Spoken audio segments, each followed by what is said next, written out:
Now, after this, we will listen from Sister Rolanda Watts, senior journalist, talk show host, and actress, USA.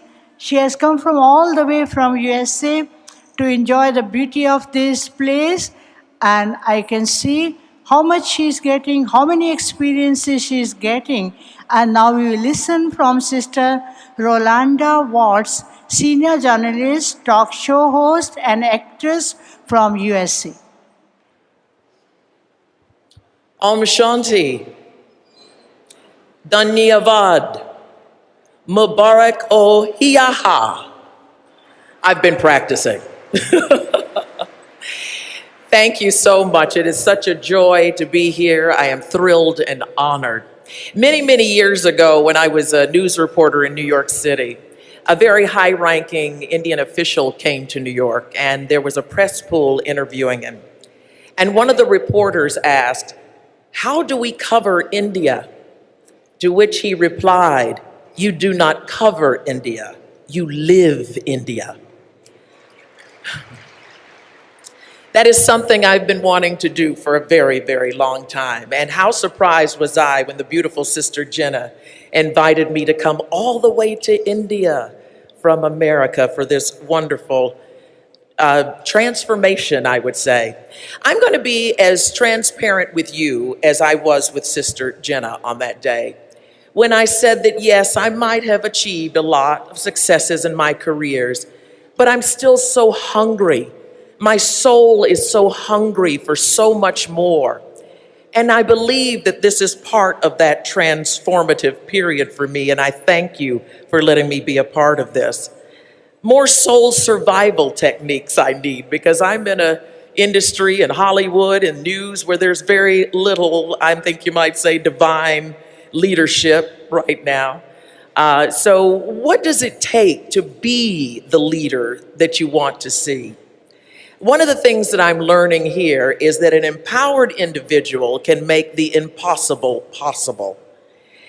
And while I truly believe that the divine believes in that and wants the best for us, God wants our dreams to come true, I also believe what my parents taught me, in that God believes in matching grants and that we have to do the work constantly. Divine leadership is constant work in action, I believe. And I believe it starts from within. We don't find our gifts out here.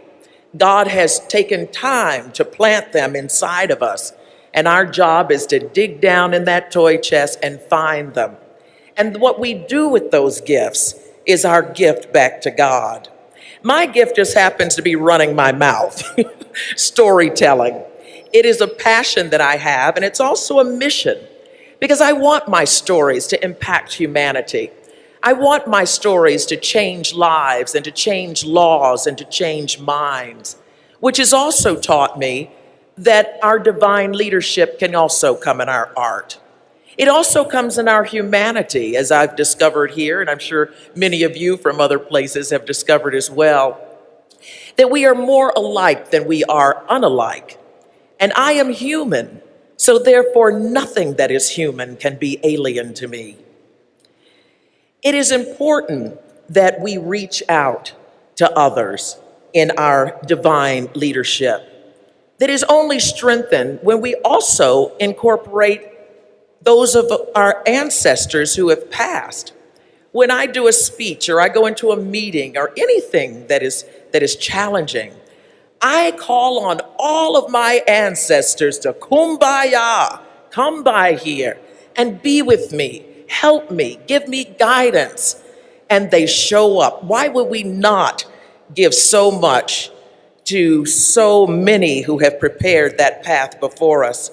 I often pray, God, lead me where you need me.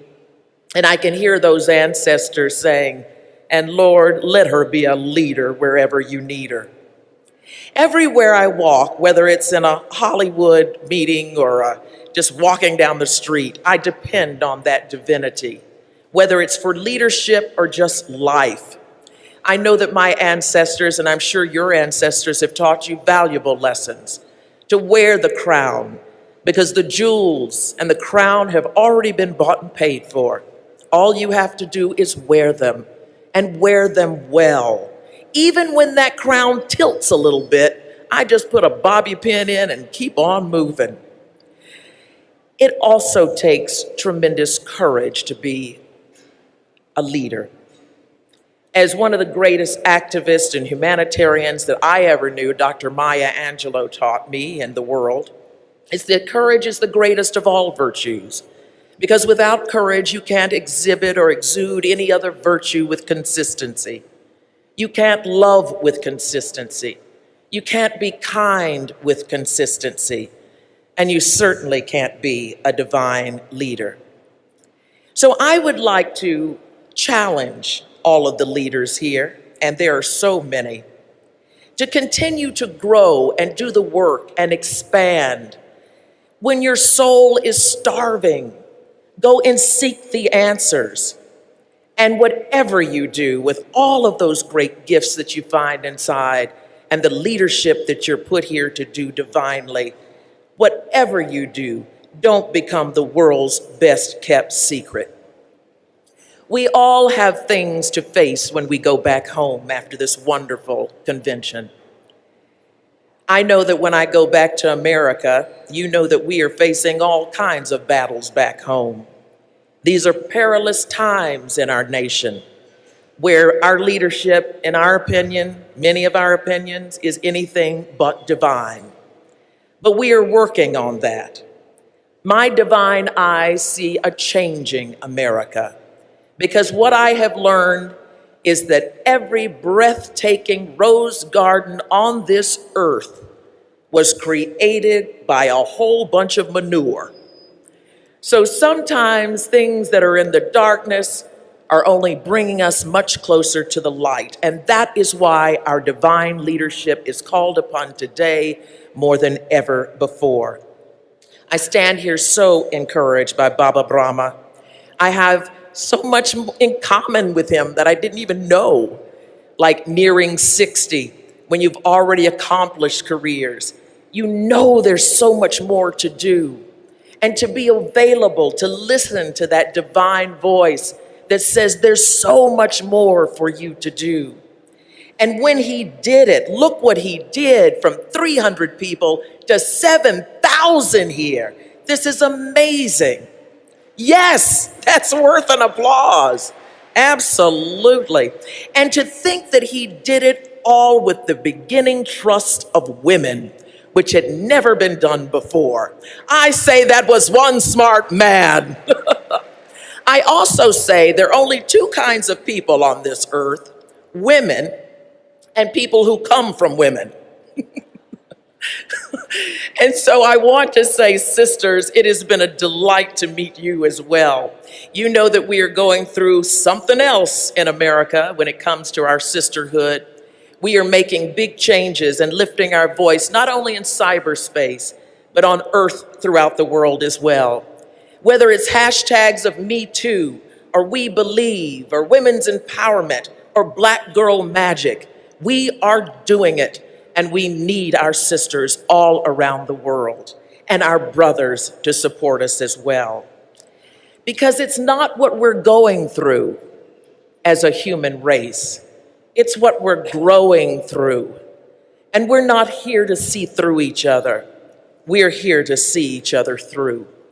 So as you are making your decisions to step out on faith for your next chapter in your divine leadership and life, keep these things in mind. Someone is waiting for the answer from you. The world is waiting to be healed because of your leadership. So step out and let your gifts drag you where you're going to go. I'm going to end this with something else I've learned here. Ik Bhagwan, Ik Parivar. One God, one family. Thank you for letting me be part of yours. Namaste. Thank you. Thank you very much for Sister Rolanda for a beautiful talk and inspiration for divine leadership.